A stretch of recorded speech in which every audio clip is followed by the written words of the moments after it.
Arc-en-ciel de bonne humeur, mes chéris love. Aujourd'hui, je vais vous parler d'un sujet qui s'appelle la discipline. Donc, c'est assez difficile, mais ça fait partie de quelque chose qu'on doit mettre en place dans notre quotidien. Alors, je m'explique, c'est que souvent, on veut faire plein de choses. On a des projets plein la tête, on a plein d'idées, on a un programme. On a forcément des objectifs à atteindre. Bon, désolé. On a la nationale est juste à côté. Bon, je pense que tu l'as compris. Il y a une route juste à côté.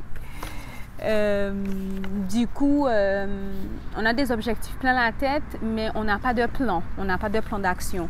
Mais on n'a pas de plan d'action parce qu'on ne réfléchit pas en fait. Et des fois, on a un plan, mais on n'a pas de motivation. Enfin, on pense qu'on n'a pas de motivation. On dit voilà, qu'on n'est pas motivé, que j'ai pas envie, j'ai la flemme, tout ça, tout ça. Mais en vérité, on manque de discipline. On manque de rigueur. Donc en fait, on a un plan des fois, parce que quand on se pose et qu'on réfléchit, on a un plan, on sait comment faire, on a tout pour faire, mais on pense qu'il nous manque la motivation, ou des fois, on pense même qu'il nous manque un déclic. On se dit, ah ouais, mais j'ai pas le déclic.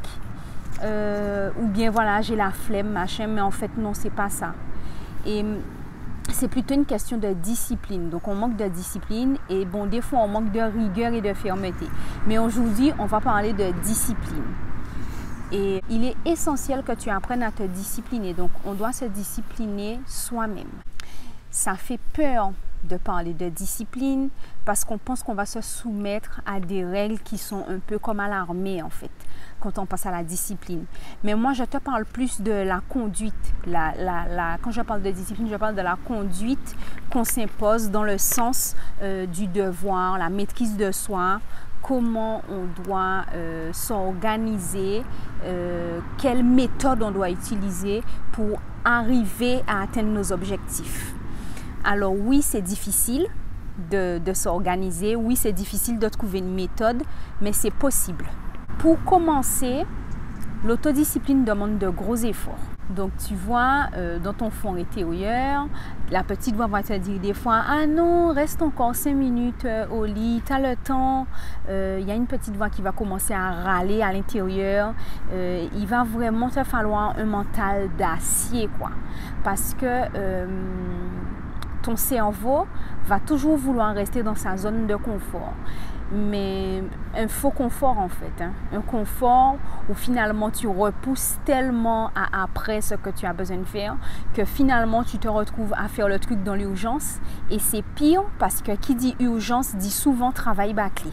Ce qui va t'apprendre à y arriver, ce qui va t'apprendre à réussir, ce qui va t'apprendre à atteindre tes objectifs, c'est de dire non à cette petite voix-là. Donc quand la petite voix va venir te dire « Eh oui, reste encore 5 minutes dans le lit et tout encore le temps. » Non, non, j'ai pas le temps. Mon temps est limité parce que je suis en vie maintenant et que quand je serai plus là, quoi, quand je serai passé à mon cas, quand je serai morte ou décédée, comme on dit en Occident, j'aurai plus le temps. Donc en fait, il faut vraiment vivre l'instant présent et ne pas repousser les choses. Bon, c'est facile à dire comme ça, mais c'est vraiment important de faire les choses au moment où on doit les faire pour éviter que ça traîne ou se retrouver dans l'urgence et de faire les trucs n'importe comment. Donc, ce qui va t'aider, c'est d'apprendre à dire non. Tu vas dire non à cette petite voix-là. Et du coup, ça va t'apprendre à être plus ferme avec toi-même et à atteindre ton résultat. Et ça va préserver ta paix intérieure parce que finalement, ça ne va pas générer de stress chez toi parce que tu auras fait la chose au moment où tu avais prévu de la faire, enfin, où il fallait la faire en tout cas. Donc, tu n'as pas laissé traîner et du coup, c'est passé nickel, quoi. Après, on a tous des moments de faiblesse, c'est humain.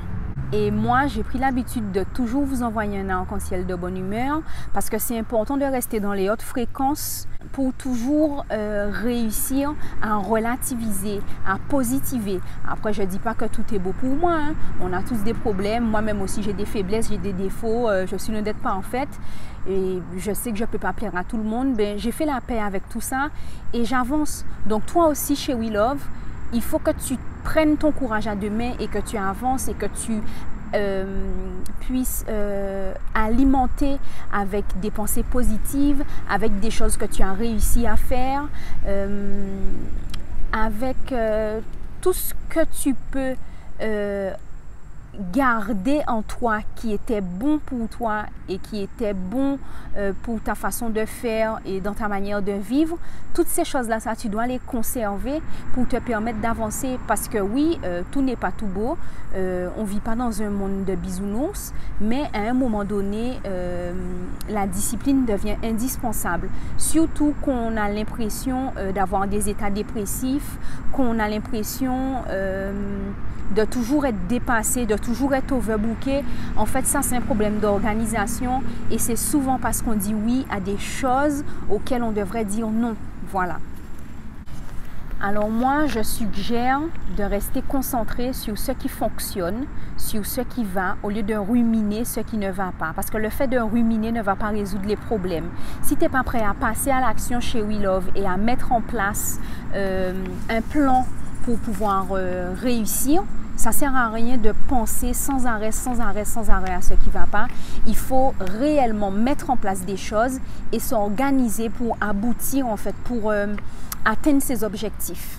Après, c'est normal que des fois, on ait besoin de raconter ce qui ne va pas ou qu'on veuille se plaindre, mais ce n'est pas ça qui va résoudre les problèmes. Il faut agir. Il faut vraiment penser à passer à l'action. C'est important qu'on soit honnête avec nous-mêmes. Même moi, des fois, comme tout le monde, mon cerveau essaye de me faire croire « Non, mais non, arrête, mais tu as le temps. Mais qu'est-ce que tu dis là? Mais c'est pas la peine, mais ne fais pas ça.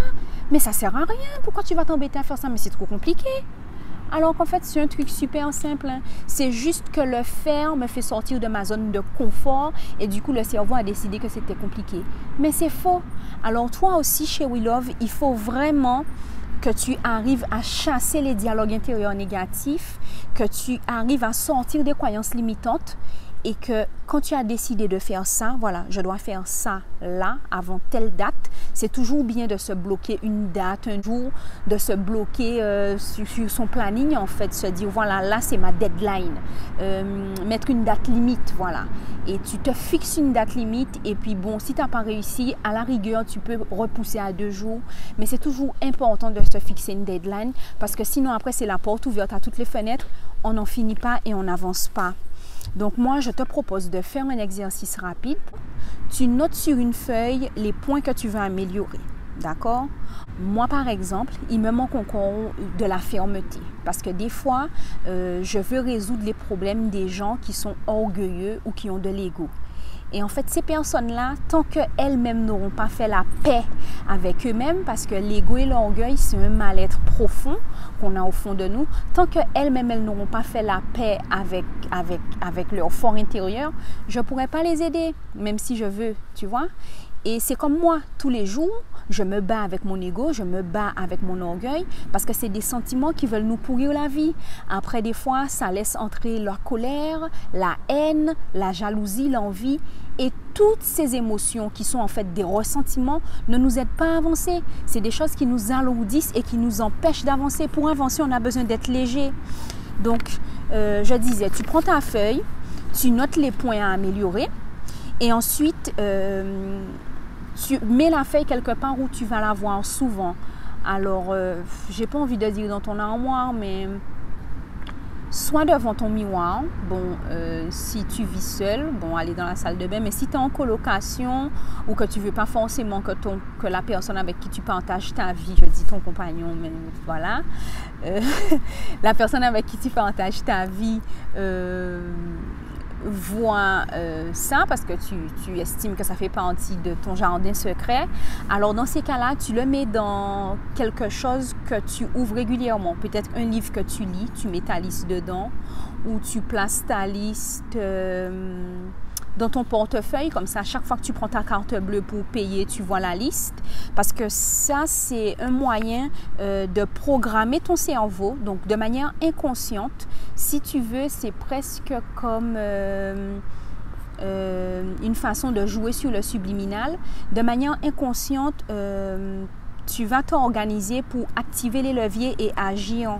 Donc après, si tu te sens incapable de quitter certaines faiblesses, je ne te demande pas de le faire seul. Il y a des personnes pour ça qui peuvent t'accompagner. Bon, moi par exemple, je fais de l'accompagnement puisque je suis coach en bien-être. Je pense que ça, tu le sais déjà. Mais en tant que coach en bien-être, enfin, je fais plutôt...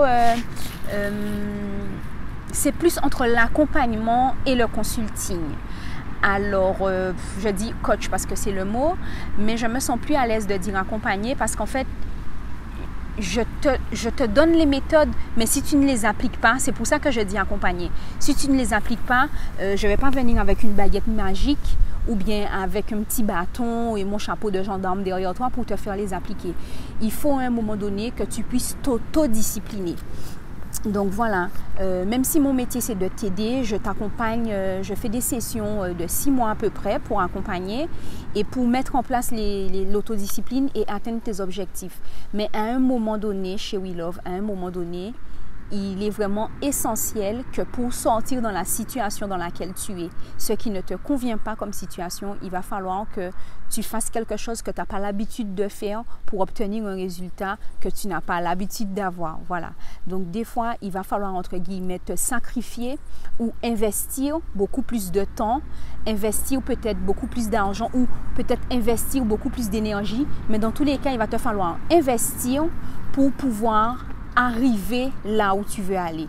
Si la même méthode que tu as utilisée pendant pendant des années n'a rien donné, ne crois pas qu'aujourd'hui tu vas sortir du lit, tu vas réutiliser la même méthode et que ça va marcher. Donc à un moment, il faut vraiment un truc pour te secouer, te réveiller et te booster. Donc moi, je me propose de le faire. Après, tu as d'autres personnes qui peuvent le faire. Il y a des gens qui se font accompagner par des psychiatres ou des psychologues. Bon, je ne sais pas si en tant que mélanoderme, ça peut réellement nous aider parce que ces gens-là, ils ont appris des choses à la méthode occidentale. Mais je pense peut-être plus qu'un sophrologue ou un thérapeute aussi des fois peut aider.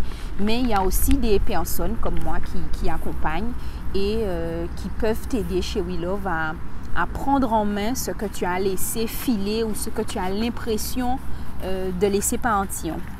Donc, c'est un travail sur le long terme et il faut savoir que tu dois entraîner ton cerveau parce qu'il a besoin d'environ 3 mois pour s'habituer. Donc, pour qu'une habitude soit gravée, on a besoin d'environ 3 mois. Donc, commence aujourd'hui par le petit exercice rapide que j'ai donné. Et voilà, en route pour l'autodiscipline. On y va, on nouaille. À bientôt pour une prochaine vidéo. Bye bye.